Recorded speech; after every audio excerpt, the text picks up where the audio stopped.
Hey everyone, welcome back to the COVID Cocktail Club. I'm really excited about today's drink. I think Ricey, she knows, you can tell just from looking at my assortment up here. This is sort of like my favorite day of the COVID Cocktail Club so far. If I'd had my druthers, we actually would have done this the very first day, but I think we maybe would have lost some of you. Jason, if you had it your way, we would do this every day. True, but there's good reason. Okay. I've got about 15 pages of notes here to share with everybody. This should take maybe an hour, hour and a half, but I promise at the end you're going to love Negronis. I will keep it short and sweet. I'll try to keep it short and sweet because this drink is amazing. It's beautiful. It tastes delicious, and it's easy to make. But a couple just quick little notes. I'm going to go nerdy here and just give you a quick little history of the Negroni. Just last year, it celebrated its 100th year anniversary. And Ricey, you may not know this, but it was actually inspired by a count in Italy, in Florence, who was drinking Americanos at the time, which was Campari, Vermouth, and soda. I did know that. Did you know that? I did. And he felt that he needed something a little bit stronger. So the bartender swapped out the soda, put in gin, and voila, you had a Negroni. His last name, by the way, the count, was Negroni. It was Camillo Negroni, if I'm not mistaken. So anyways, that's your nerdy history. Which is also Jason's nickname. Count or Negroni? Yes. But all jokes aside, yes, it's an older classic cocktail, but it's really kind of seen a renaissance. We talked about it the other day as sort of a preview. In the last, well, it probably coincides with Negroni Week, which was a marketing effort between Imbibe magazine, which is from nerds like Ricey and I that we read every month.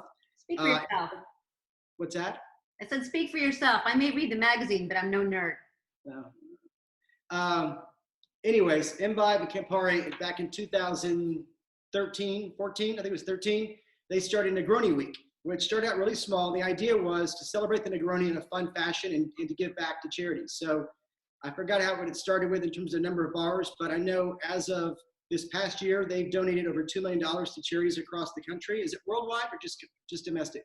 No, I think it's everywhere, but it's really cool. I know here in Houston, like a whole lot of bars and restaurants take place. I know Jason and I have dragged some friends and some spouses out, and we go just hopping from place to place, sampling everybody's riff, and a portion of all of it goes to charities. So it is it's a nice way to feel good about your drinking.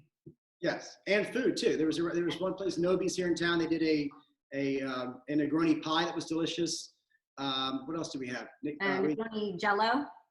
Negroni Jello shots. They actually feel it was beautiful. Anyways, we could go on and on about Negroni Week, but it usually occurs in May or June. Obviously, everything going on right now, it's probably not going to happen this year or will be postponed, but please be on the lookout for it. If you can, take part. Like I said, it goes to charity. You get to celebrate Negronis. You get to have fun. It's a win-win-win. Another really nice way to win with a Negroni is how easy it is to make. Having said that, are you saying you're tired of the nerdy notes? Never. All right, let's get started with Negronis because I know I'm probably the only one that's this passionate about it. But anyways, 3 ingredients, that easy. In fact, I'm a big fan of easy to make, equal part cocktails. And this is a perfect equal part cocktail. In fact, I'm going to go back one more nerdy comment. Esquire magazine last year actually said this was the perfect cocktail. You can slap your forehead, but I'm just saying. It wasn't a Manhattan, it was a Negroni. Anyways, equal parts, Campari. It's an Italian bitter liqueur. It does fall, depending on who you ask, it falls in the Amari category or an aperitif. Gin and sweet vermouth. Again, equal parts. If you look up enough, if you do some research, look up enough stories about Negronis, you'll find that there are some bartenders that are sort of dabbling with different portions. If you don't like the bitterness of the Campari, in theory, you could add a little bit more vermouth or gin. I'm a purist when it comes to Negroni, so to me, it's equal part. I think, Rice, looks like you've got a variation that you may want to talk about as well. Yeah, so a couple of things. One, if you don't like how bitter the Negroni is, my opinion is don't mess with the proportions of it because the proportions are that way for a reason. But what I do like to do is make my own, and this is really easy, cacao-infused Campari. It's literally just like a cacao bar, like Ghirardelli or whatever that I found in the grocery store, and Campari. And you just sort of combine it there for 24 hours or whatever and strain it into another decanter. And I've always got this laying around because anytime a recipe calls for Campari, I like it. I like the little bit of chocolate in there with the bitter orange. It really, it's subtle. It's not chocolatey and desserty, but it softens it just enough for me. And I always use that. The other nice riff is the Boulevardier, which is really a totally different cocktail in its own right. And it shifts the proportions ever so slightly. And it becomes, it's really the exact same drink. Instead of using gin, you use bourbon. Instead of 1, 1, and 1, you use 1.5 bourbon, 3/4 Campari, and 3/4 sweet vermouth. So, and you don't even have to, but I think that's how it's better. Yeah. So, but if you're a fan of brown liquor, you're going to like that one more. I mean, you know how I feel about my bourbon.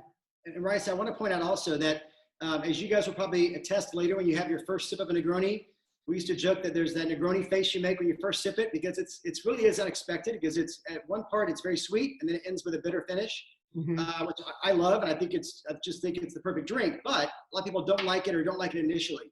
And one thing I found, and a lot of people I've talked to that start with Negronis but then move on to Boulevardiers, they find is that the bourbon or rye, depending on what you want to use, sort of cuts that bitterness a bit. Yeah. So yes, you're still tasting Campari, but it's not quite as bitter. So I would say start with a Negroni, just to say you've tried it. If you love it, great. But if you don't, try a Boulevardier. Yeah. It's one that does change in your mouth. It does go from bitter or from sweet to more bitter. So it is nice. Yeah. So, you could also, by the way, just throwing it out there, you do mezcal with it and make a mezcal Negroni. I would say from this point forward, guys, any drink we make, just assume you can add mezcal to it and Rice will be very happy. So there actually are 2 other drinks that we would recommend if you start want to experiment with the whole Negroni family. There's a drink called the Old Pal where it's actually more like a Boulevardier, but you're subbing out the sweet vermouth for a dry vermouth. That's called an Old Pal. And then a white Negroni, which is various ways to make it. But again, you're still dealing with something that's bitter, still dealing with a vermouth or a fortified wine, and you're still dealing with a gin. So you could do something like Lillet for your fortified wine, a gin, and then you could do something like Suze, which is it's a French aperitif. You could do Italicus, Sailors. There's a number of white. Yeah. Aperitif. Yeah, Sailors is the most common. And I find they're lighter. It's a good summer cocktail. So, all right, enough nerdy Negroni stuff. Let's get started. You sure you're done nerding out? I've got a few more things on my sleeve. Okay. Yeah. Okay. All right, let's get some ice. Okay, ice. Okay. All right. I like to start with the main ingredient because it is a Negroni. So start with the Campari. Again, equal portions. If you 3/4, 3/4, 3/4 is good. You could do 1 ounce of each. Depends on how large of a drink you want, but keep it equal portions. Then the vermouth. And then the gin. I do want to call out one viewer out there. Someone out there was able to procure this special Campari red jigger. So I'm not going to say how that person found it, but Alec, thank you very much. Okay, can I make my Boulevardier? You can. Okay, the other thing that Jason didn't note when he poured his Campari, which I just did, is you'll notice Campari has really a very unique color. It's like, I mean, nerds may refer to it as Campari red because it really is its own very unique color that no other liquor has. So there's that. There's my 1.5 bourbon and my 3/4 sweet vermouth. So. Hey, Rice, you want a fun fact? You want a fun, nerdy Negroni fact? Always. Do you know where the red, up until 15 years ago, do you know where the red came from in the Campari? I do not. They crushed these little bugs called cochineals, I think is how you pronounce it. They crushed it up, almost like a beetle. That's how they got the color. People would make that face, so I assume that's probably why they changed the recipe. So it is now an artificial dye, but it was the same color, that same red, classic, ubiquitous Campari red. Well, all I know is Campari wouldn't be Campari if it wasn't Campari red, so. Correct. Okay. Add your ice. Use the largest ice you can find. You don't necessarily have to use a full sphere or like a large square, but the larger ice, the better, so it doesn't dilute. And then you want to stir, ideally, as we learned from the martini, 45 seconds is actually ideal to dilute it. Chill it. Chill it. And stop.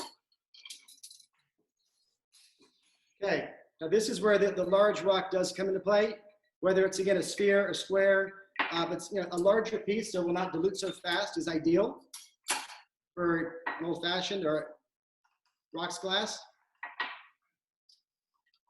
And pour over it. With my julep strainer today.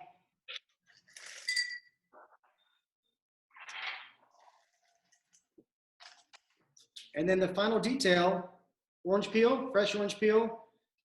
Very important. Go ahead. Very important. Very important. So you want to try to squeeze the oil out. If it's a fresh orange, you'll actually know when you squeeze it. You'll actually see like the little spritz of the orange, the oil sort of splash in the ice. It's actually really pretty. You'll certainly smell it. One little fun fact when you're shopping for citrus for drinks, the bumpier the better. So the bumpier lemons, limes, oranges, grapefruits, what have you, are going to have a little more of the oil in it. They're easier to peel and have sort of a thicker finish. So when you're squeezing it, you get a little more out of it.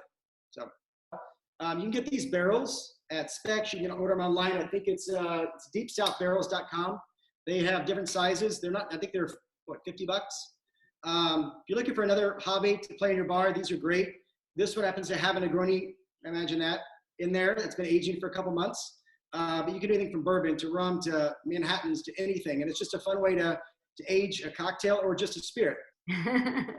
Okay, guys, for tomorrow, very important announcement. We're taking tomorrow off because we will be having, well, our versions of a Passover Seder. So we figure our 4 glasses of wine tomorrow night is enough. And we will not be making a cocktail. But we'll be back Thursday. And for Thursday, you're going to need rum or gin, mint, lime, sugar, and possibly Angostura bitters. So have all that on hand on Thursday and have a nice day tomorrow. One little detail, if you guys remember the New York sour recipe, you could take some Manischewitz, put it on top, be pretty sweet, but it's easier to drink it that way, just saying. There you go. If you're looking for something to make tomorrow, that's your drink. There you go. All righty. All right. Cheers, Rice. Cheers, Jason.